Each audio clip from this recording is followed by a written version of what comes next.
So first of all, it's Monday the 4th of Feb 2019 for everybody out there. And my guest today is a wife, a sister, a mother, a nana, a business owner and a life coach. But most importantly to me, she's my best friend of 46 years. So I think it only fitting that she be the first guest on my new show. My new show is called Caravan of Consciousness with Amanda McLeod, and it's going to be basically on my YouTube channel, which is 7 Ravenwolf. So I'd like to welcome Karina Barrett. How are you doing, my darling? Thank you, beautiful. I'm really, really well, and thank you for allowing me to be your first guest. That's real. I've got goosebumps. It's just beautiful. And yeah, we have been friends for such a long time, and we are more sisters than we are friends. Yes. And I love you so much.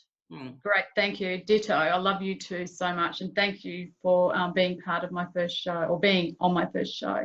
So first of all, I'd just like you to tell the people listening or watching later just a little bit about yourself and like what you do at the moment. We'll get to how you got there, but at the moment, just what it is that you do. Yeah. So I'm a women's empowerment coach, and a coach is someone who I support women that may be going through any challenges in their lives. You know, that I believe that women should have their voice and should be heard. And my passion is to make women feel and help them to get to their desired life that they want to live by expressing their vulnerability, by speaking their truth. I'm a women's coach, so that means that I support women with challenges. So women who may have lost their confidence, women who are going through menopause, when children leave home, when you have a new baby, all of those, any life challenges that come up where as a woman you're challenged, you are really challenged and you really need that support. And a lot of the time there's not that support there to get you through those hurdles, to give you the tools so that when other challenges come up, you've got tools to be able to use for the rest of your life. So that's basically what I do. I run programs. I have an online circle that goes for 8 weeks. I do one-to-one coaching and I hold circles virtually and at my home. So, and I've actually written a story in a book too. So I've been, a bit busy. Yeah, you have been very busy, and it's really good that you're offering that for women because, as you say, a lot of people don't feel that they can talk to anyone else. They sort of withdraw within themselves. They go into depression. I know throughout my life I've battled with depression on and off over the years, probably more noticeably when the children were younger or just after I had them, particularly after I had my second child. I found it very difficult to leave the home. And so it's good that, you know, like now people can go somewhere and speak to someone in confidence. I mean, lucky I had my mum, but not everybody has that ability or has that option, you know. Either mothers have passed on or they don't have good, strong family ties or connections, or there's distance between them and they can't always be there hands-on. So, so what you're doing is really, really wonderful for people. Yeah. So thank you. How did you get to do what you do now? What steps did you take and where did you come from that you felt that you wanted to do this for other women? Yeah. So throughout my life, I grew up in a toxic family environment, alcohol infused, fighting, etc. And then at 21, I got married. My mother had told me, don't marry this man, but I knew better. So I got married. I was going to show her how it was all going to be because I wanted this perfect family that I had envisaged for myself because I never had that perfect family as a child. So I really wanted to have children, and that's all I ever wanted to do was have this beautiful little family and live happily ever after. Well, I married a man who was verbally abusive for 17 years. We were married, and I had 3 children in that marriage, and I stayed because I was fearful of leaving. I thought that I wasn't worthy. I thought I wasn't good enough to have anything better than what I had. And I really believed that most people were going through the same stuff that I went through. So I'd made my bed, so now I better lay in it. That's sort of what happened. Till it got to a point where he started actually hitting me and everything. And that's when enough was enough. and I decided to leave. So, yeah, I got out of that marriage and went on, and I've met my second husband now, who's just amazing. And we've had a lot of, you know, we're like the Brady Bunch. We had 5 kids, now we've got 6 because we found another one of his on the way, and which is beautiful that, you know, all the kids all get on like a normal family. They fight, they don't fight, they, you know, it's just normal. And then we got to a stage, our daughter got really, really sick with anorexia. And I fell back into the old patterns that I used to do when I wasn't coping very well, of drinking too much, of self-abusing, smoking, eating crappy food. I'd put on a lot of weight. I didn't like myself, and I just felt that I had nothing left, and I knew that if I didn't do something, that my life was just going to crumble around me. And if I didn't like myself, how the hell would my family actually even going to like me? So that started me on a journey of self-discovery for myself, I guess. I've always been a bit spiritual like you and I have shared a lot of the same things, but I wanted to get that back on track. So I gave up smoking, I gave up drinking, and I started a new eating plan. And I did that for 3 months. Started to lose weight, started to get clarity back, and started to do a little bit of personal development in the program that I was using, the products I was using. And that actually made me really think, wow, I can actually support women with their health and with a little bit of personal development. So then I went to the Coaching Institute in Melbourne and did a bit of study. I've done a lot of programs.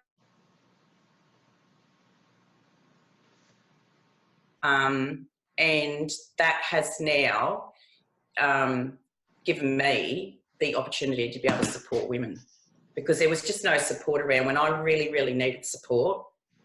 Even though, you know, my mum's really good to talk to, she was still too close, and she was very judgmental of my partner, of my ex-husband, etc. So doing what I do now, my coaches don't judge me, I don't judge anybody, and it's just a really safe place for women to come. So that's just made me so passionate about helping and supporting women through any challenge that they go through. And I've learned so many tools and so many modalities that I can support women with whatever they go through now. And that has supported me, because I also suffered really badly with experienced anxiety and OCD throughout my life. So that was a really big thing as well that held me back in my life. So I can support women in a lot of different ways now. Yeah. Oh, that's wonderful. Yeah. And I get what you were saying too about, you know, having a non-judging environment, because, and we are often our biggest self-judges as well. And I think that's probably what you offer too, is really getting people to become more aware of their self-talk and how they do judge themselves. And because they judge themselves, they fall into the same patterns. And it's not until you start to get out of that and start loving the self and accepting yourself exactly as you are, that you start to break old patterns, and then you can move forward in life and open up to more experiences that are more in line with your new, you know, improved consciousness, I guess is the way to put it. Yeah. So that's yeah. And that's so true. It's once you start loving and accepting yourself, then everything else becomes a lot easier. Yeah. Yeah, I've noticed that. I mean, and we can all still go through times where we do feel down. And I guess too, there's a fine line between having really good positive self-talk, but also not glossing over things when you are feeling down, like to honour yourself enough to know that, you know, when you do feel angry or you do feel frustrated or something isn't going how you want, to not judge it, but to acknowledge how you're feeling. Because I think a lot of the time when people go on these paths, which is very, very, you know, good to have all that positive self-talk. I'm not sort of saying not to have that, but to also know that when you do have times when you're feeling a bit down, it's okay to acknowledge that you're feeling down, not wallow in it, but to acknowledge it and to deal with your anger and things in a positive way, to express them. Because when you don't express, that's when you internalize, and then that can create other issues as well. So it is a bit of a balancing act, isn't it? Absolutely. And exactly, that is acknowledging that you feel like that and being okay. We're all human. I still have times where I'm angry or I'm upset or whatever. However, I don't wallow in it now. I could carry on like that for weeks or months previously, but now I can get through those times and, you know, acknowledge it and celebrate the acknowledgement. Like, don't be like, oh God, here I go again. But, oh wow, I'm actually acknowledging how I'm feeling, and that's okay. I'm allowed to feel like that. Yeah. Yeah. And I think, as you say, it's the acknowledgement. I think a lot of people just go through life not really conscious of where they are. Whereas I guess what you do is teach people to start being conscious, to listen to their inner voice and their inner self-talk. No matter where it is, it's tuning into it and hearing it and listening to it and knowing where you can go from there. And I think that's the biggest thing. Whereas a lot of people just don't even realize they act completely instinctively and completely on their emotional state at the time, but they don't actually step back away from that and look at it from another perspective. So I guess part of what you do is teach people to acknowledge and to tap into how they are actually feeling and thinking, because it's all combined really. The thoughts and the feelings and emotions are all combined to create your reality and to create your experience. Absolutely. And we live in our subconscious 95% of the time. So we do run from subconscious thought patterns. So it's old programming that we're just accustomed to, because we're only present 5% of 5% of the time. So you and I are present now. However, you know, sometimes your mind might run off. But most of the time, people, that's so true, don't even realise that they're doing that in a negative self-talk, or because it's just something that they're used to doing. It's just what they know. And it's actually being aware and then and getting into your conscious mind and acknowledging that. Yeah. Yeah. Really important. Yeah, definitely. So who inspires you? Who inspires me? Yeah. Wow, I've got lots of people who inspire me. You inspire me. Thank you. My grandchildren. I wasn't fishing for a compliment. Thanks, I'll take it anyway. My grandchildren inspire me. My husband inspires me. I've had some coaches, Alexi, Panos, Preston Smile, at the moment, and a really amazing woman, if anyone gets to watch some YouTube stuff, is Lisa Nichols. She is an absolutely amazing woman. I think I've heard of her. Didn't she do a little bit on The Secret? Yes, she did. That's she right. did. Yes. Yeah. Seeing her. Yeah. She's an amazing woman. Yeah, I have, and you know, just people inspire me that can live a normal, happy life, giving back to others. That inspires me to, you know, to see people that enjoy their life and serve others consciously, or people that are financially free and they're giving back to the community or whatever. That inspires me. Yeah, yeah. And you mentioned the grandchildren too. Like, we've both got grandchildren, and I just love the fact that they live in the moment. They don't care what people think of them. If they're, you know, whatever they're feeling, they display it right there and then. And there's no shame, there's no self-consciousness. They are just 100% present all the time, and it's just like a joy to watch. And it is. It's just beautiful. It is beautiful, isn't it? Yeah, yeah. And I think that's part of the lessons for adults, is to get back to that inner child and to have fun. And, you know, because we get so wrapped up in our daily lives and trying to make a living, and, you know, whether you are in the mainstream sort of world, or whether you're in the more alternative world, which I'm sort of going towards now a little bit more, and, you know, trying to unplug a bit from the matrix, so to speak. But you still need to earn money to be able to have your internet and to put food on the table and a roof over your head and things like that. But I think within the construct of whatever it is you do, you really need to have joy and to tap into that inner child and to have fun with life, because I think that's probably one of the biggest things we're here for. Is, yes, we're here to learn spiritual lessons and things, but I think the biggest thing is to have fun with it. I think, you know, it's okay to to just have fun and be childlike, not childish, but childlike. No. Yeah. It is, and a lot of us forget about that, Mandy. I know over the years, you know, we've been so Mark and I have been so focused on our kids and the business and all that stuff, you do forget to have fun. Whereas now, that is part of our life daily, to have fun and have a laugh and do something you really enjoy. Take some time out for yourself. Like, it makes life so much nicer, and that's exactly right. That's what we're here for, is to learn, but to also have fun and make sure that you don't deny yourself that.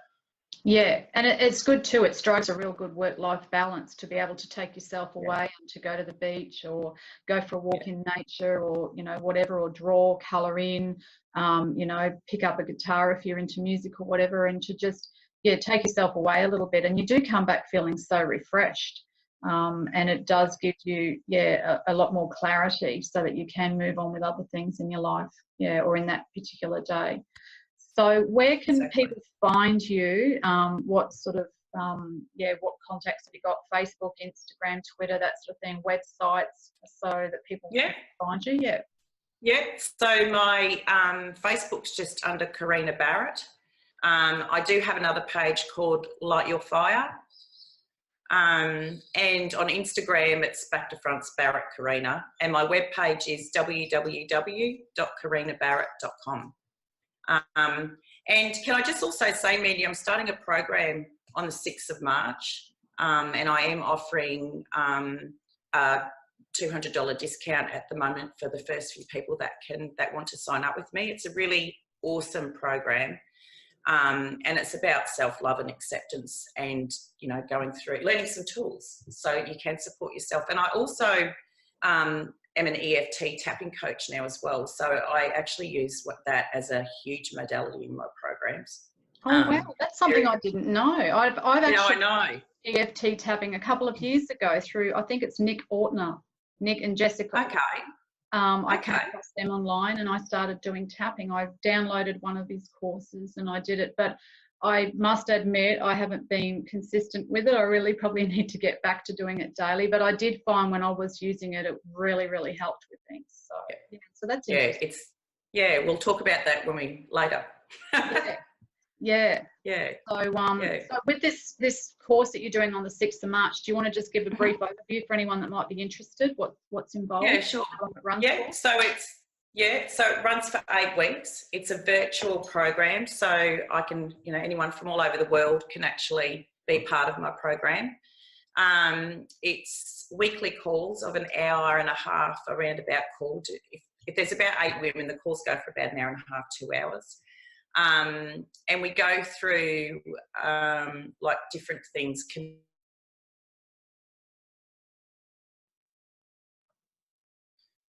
Setting some goals, and some tapping, and we do meditations and reflection in the calls, and there's a private Facebook page for that as well, and I have guest speakers coming from all over the world to present whatever topic we're talking about that day.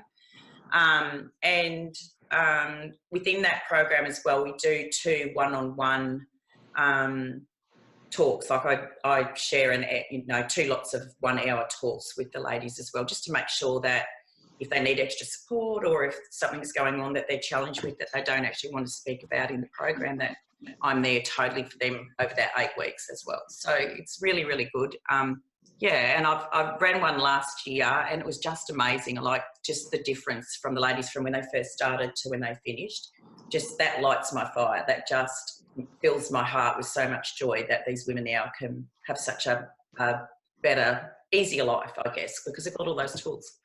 Yeah, oh, that's great. And I also think too that it's a rippling effect too, from these women that are benefiting from what you're teaching them and the tools that you're giving them, and so they're transforming their lives, and then that will ripple out within their family as well, their children, their partners, their work colleagues and whatever. So it's like a ripple effect or a domino effect, and it's helping more than just that one person. It's going to ripple out.